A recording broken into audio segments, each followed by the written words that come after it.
नमस्कार. कमीत कमी खर्चात, कमी वेळेत, जास्तीत जास्त नफा. बेबीकॉर्न शेतीबद्दल हेच ऐकलं असेल बरोबर? पण हे खरंच शक्य आहे का? चला, आज आपण हेच सविस्तरपणे समजून घेणार आहोत की या फायदेशीर पिकातून चांगलं उत्पन्न कसे मिळवायचं. एका एकरात फक्त 2 महिन्यात तब्बल 80,000पेक्षा जास्त नफा? ऐकून आश्चर्य वाटलं ना? पण हे शक्य आहे. आणि ते कसे शक्य आहे याचा संपूर्ण आराखडा आपण आता समजून घेऊया. ओके, तर आपण हे सगळं 5 सोप्या टप्प्यांमध्ये बघणार आहोत. सगळ्यात आधी बेबीकॉर्न फायदेशीर का आहे, मग लागवडीची तयारी कशी करायची, त्यानंतर व्यवस्थापन आणि काढणी, आणि हो, सगळ्यात महत्त्वाचं म्हणजे खर्चाचं आणि नफ्याचं गणित. चला तर मग सुरुवात करूया अगदी मुळापासून. बेबीकॉर्न म्हणजे नेमकं काय आणि बाजारात याला इतकी मागणी का आहे हे आधी समजून घेऊ. आपण जो नेहमीचा मका खातो आणि हे बेबीकॉर्न, यात एक मोठा फरक आहे. बेबीकॉर्न म्हणजे मक्याचं अगदी कोवळं कणीस. म्हणजे परागीभवन होण्याच्या आधीच, रेशीम बाहेर आल्यावर लगेच 1-2 दिवसातच ते काढलं जातं आणि म्हणूनच ते इतकं चविष्ट आणि नरम असतं.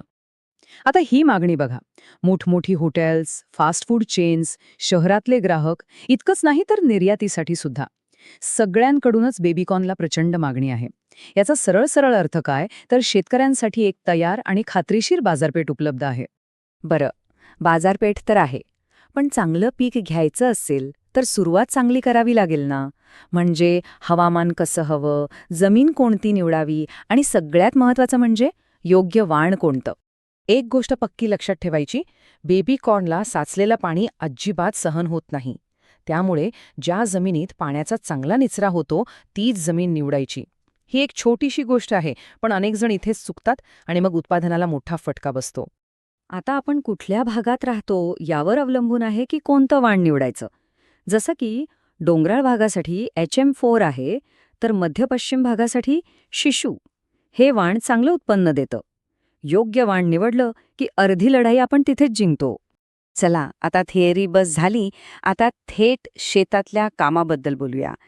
पेरणीपासून खत व्यवस्थापनापर्यंत प्रत्येक गोष्ट कशी करायची ते आता स्टेप बाय स्टेप पाहूया. हे 5 टप्पे आहेत.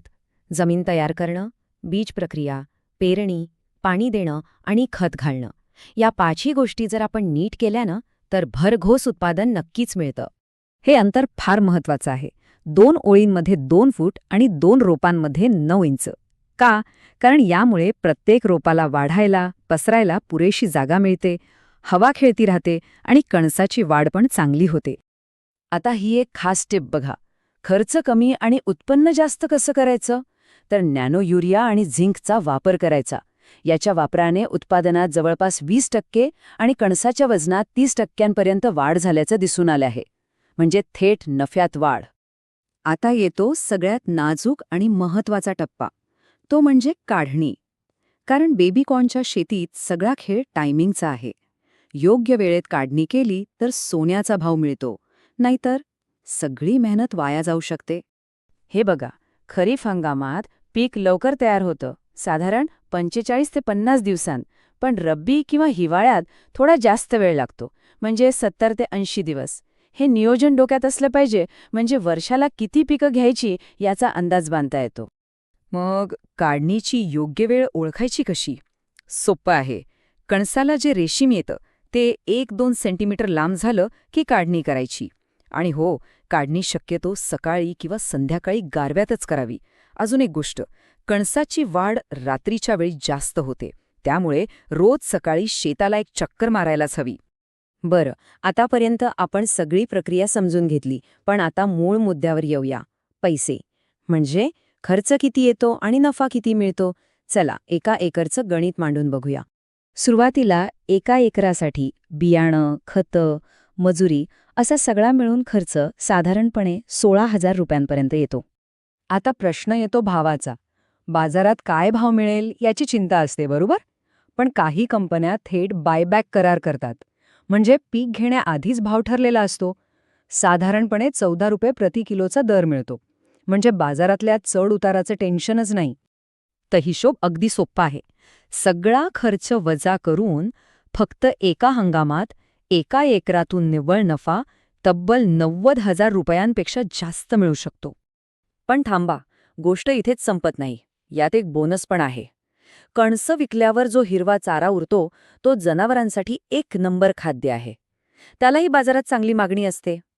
म्हणजे कणसाचे पैसे वेगळे आणि चाऱ्याचे पैसे वेगळे. झाला की नाही दुहेरी फायदा.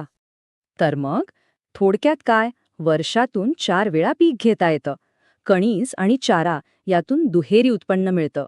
फक्त 60 दिवसांचं पीक असल्यामुळे धोका कमी असतो आणि बाजारात मागणी तर वाढतच आहे. तर मग कमी गुंतवणूक, 2 महिन्यात परतावा आणि दुहेरी उत्पन्नाची संधी, या सगळ्या गोष्टी पाहता बेबीकॉर्न शेती आपल्या भागातील शेतकऱ्यांचं अर्थकारण बदलू शकते का? यावर विचार करायला नक्कीच हरकत नाही.